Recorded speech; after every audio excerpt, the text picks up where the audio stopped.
Saluez-nous et puis nous souhaitons nous bienvenue dans l'occasion ça et on est que nous prenons une patience pour ce théâtre. C'est un plaisir pour nous, pour capable de remercier nous pour patience ça que nous avons. Conférence de presse que nous avons baillé un caractère purement technique. Un caractère purement technique dans la mesure où nous avons des techniciens accompagnés nous qui consacrent le fonctionnement des PCED, du PCEN. C'est à partir de là capable de des données précises, qui est capable de publier pour capable au moins faire le jour autour de sujets qui préoccupent, qui retenir, qui même mobiliser l'attention du grand public et même et surtout l'attention de la presse. Pas aucun souci de polémiquer, c'est seulement pour nous capables d'aborder nos problèmes qui posaient et qui méritaient solution, qui méritaient une réponse et en dehors de toute prise de position. Nous connaissons très bien que bon problème qui posait surtout dans le sud. Ce n'est pas ces problèmes qui posent dans le sud là qui expliquent la présence nous là en si grand nombre. D'ailleurs, ça n'a pas fait depuis quelques temps. Et nous croyons qu'il y a des techniciens qui font exactement l'évolution de dossier ACIO qui va l'aborder avec nous. D'abord, nous allons entrer en contact avec le directeur de section juridique noire, c'est M. Léon, qui a des explications techniques comment BCE a fonctionné, comment BCED a fonctionné, et à partir de là, des données que nous allons soumettre sur tout ça qui fait tout, ça va permettre que nous ayons une idée de répondre sur cette problématique-là. J'en peux plus. Changez de place. Changez de place.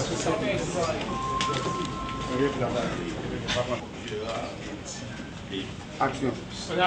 Bien, merci. Nous sommes obligés d'intervenir sur cette question à côté du porte-parole là pour fixer nos positions sur le plan technique de la question. Donc, nous avons d'abord, c'est BCEL qui est le Bureau du contentieux électoral national.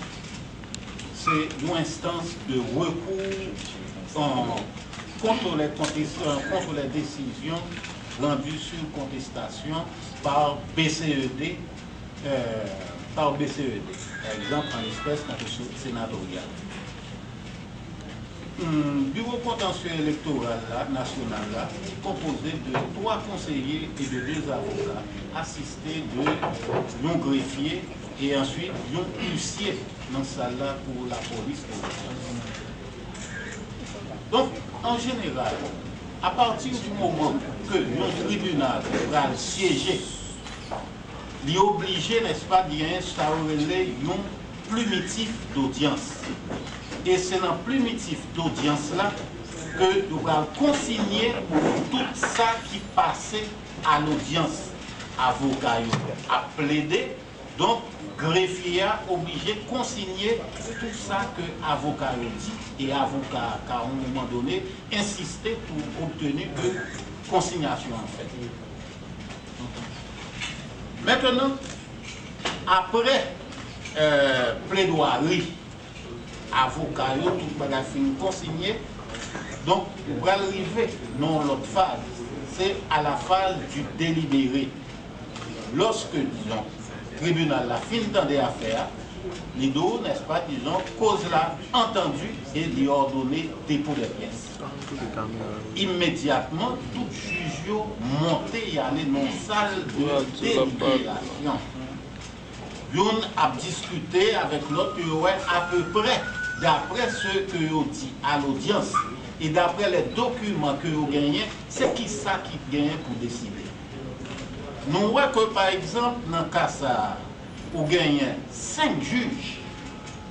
Donc, pour prendre une décision, vous êtes capable de gagner un qui va d'accord. Mais ça n'est pas d'accord, il est obligé de signer. Mais l'affaire réserve, il est capable de faire une déclaration par la suite. Mais il est obligé de signer. À partir du moment où vous avez 3 juges qui décident, voilà comment, dans quel sens on va rendre la décision, donc l'autre deux est obligé de signer.